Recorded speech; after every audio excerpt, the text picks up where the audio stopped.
The winter dawn spilled pale and fragile across the endless prairie. It's a fragile veil of frost threading itself through the skeletal branches and frozen earth.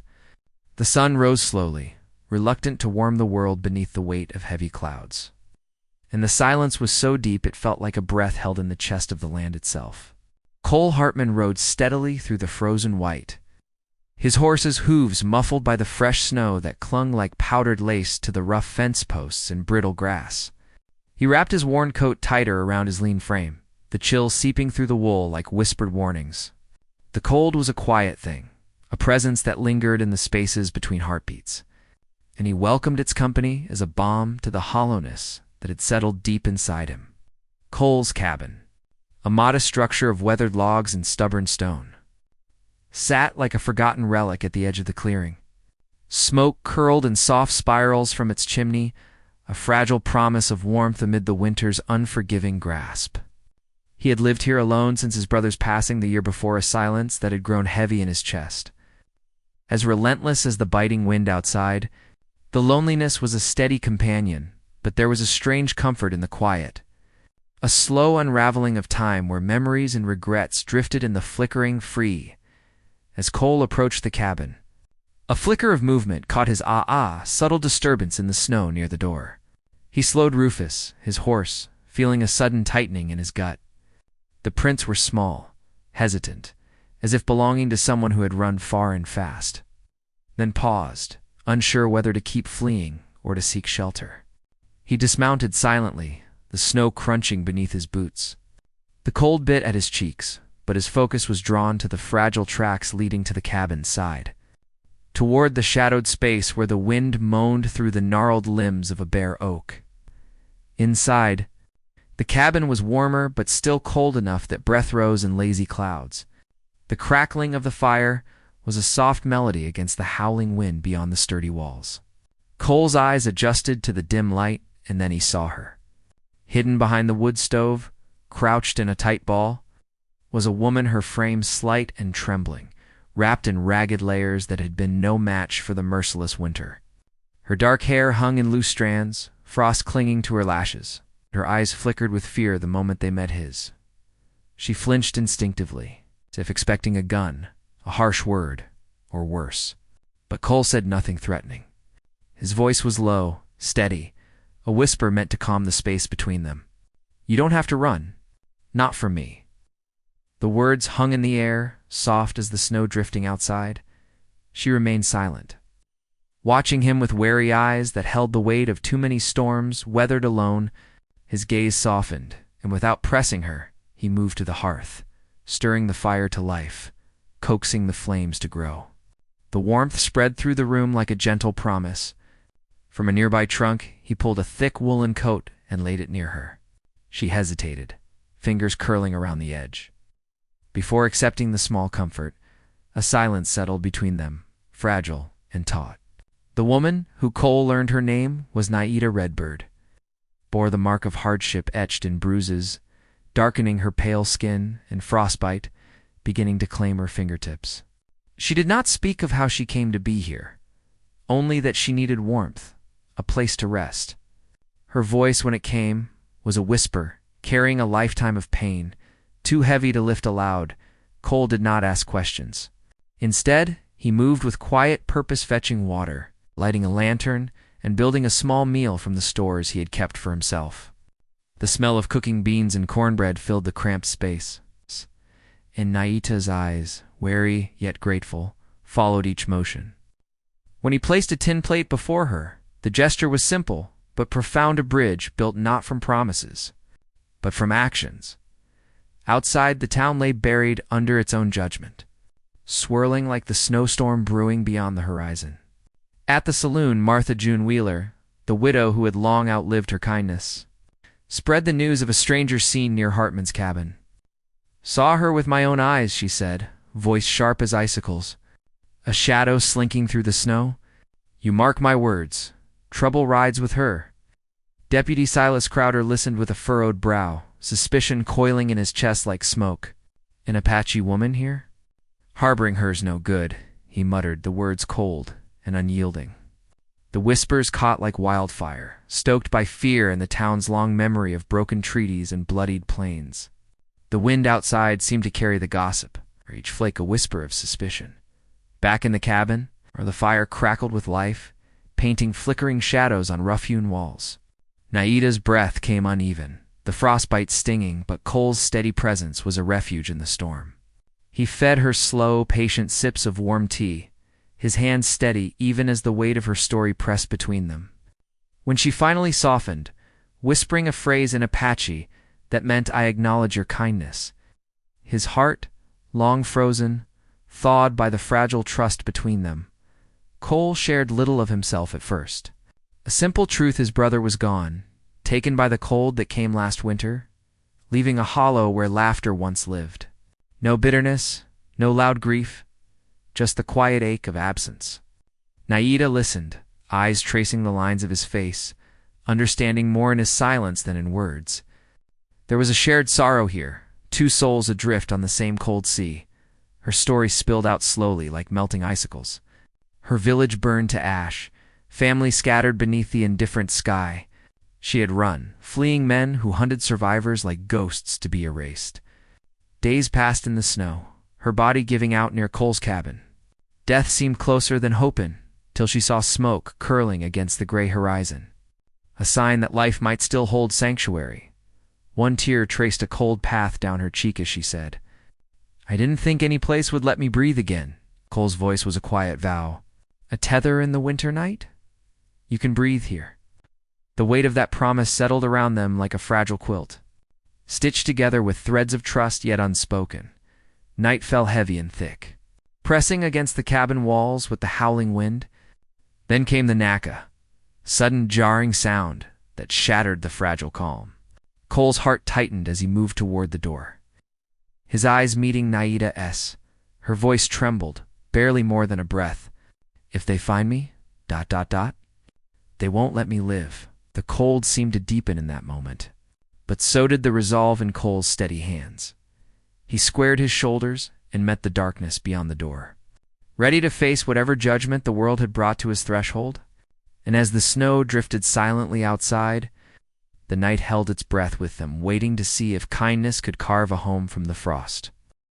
The door creaked open just enough for a sliver of the cold night to seep inside, carrying the sharp scent of pine and snow. Silas Crowder's shadow loomed in the doorway, framed by the dim lantern light from the town. His eyes, narrow and hard, flicked across the cabin's sparse interior before settling on Cole. "We got questions," he said, voice rough and accusing. Behind him, two men shuffled in, boots scraping against the rough wooden floor. Their gazes, sharp and searching, Cole met Silas's gaze without flinching.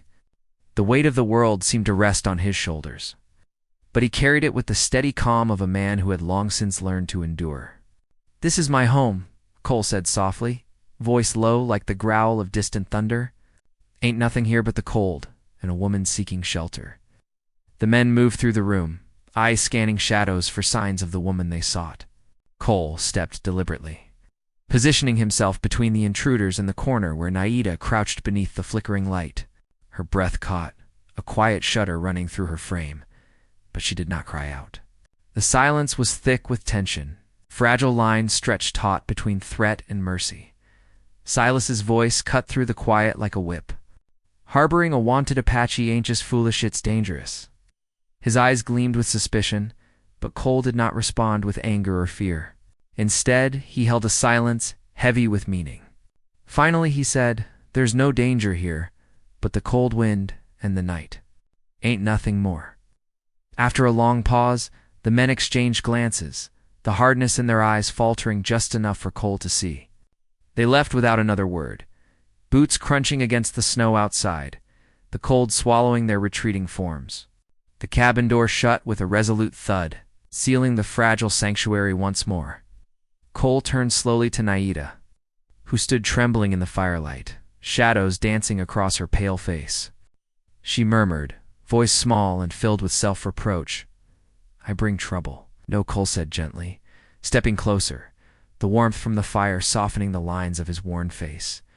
"Trouble came long before you did. You're just the one worth protecting." The words were quiet but fierce, a vow etched in the space between them. Days passed, measured in the slow rhythm of survival and growing trust. Winter outside stretched endless and unforgiving, but within the cabin's thick walls, a fragile warmth blossomed. Their bond was built not on grand declarations, but on the small, unspoken acts that filled the spaces between heartbeats. Cole mended Naita's torn moccasins by the soft glow of lamplight, each stitch a testament to his care. She, in turn, wove delicate charms from the scraps of cloth she carried, leaving one hidden on his rough-hewn tabula, Dawn a silent token of gratitude, and perhaps something more. They shared tasks beneath the pale winter sun-chopping wood, tending the fire, teaching and learning in quiet companionship.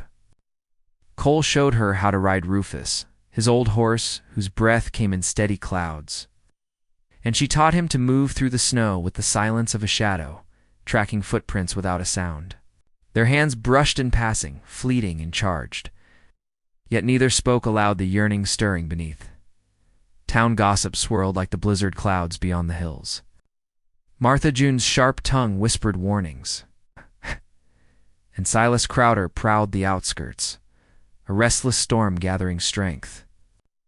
But inside the cabin, time seemed to slow, the world narrowing to the crackle of the fire and the unspoken, promise growing between two weary souls. A storm came fierce and fast, burying the land under thick, swirling snow.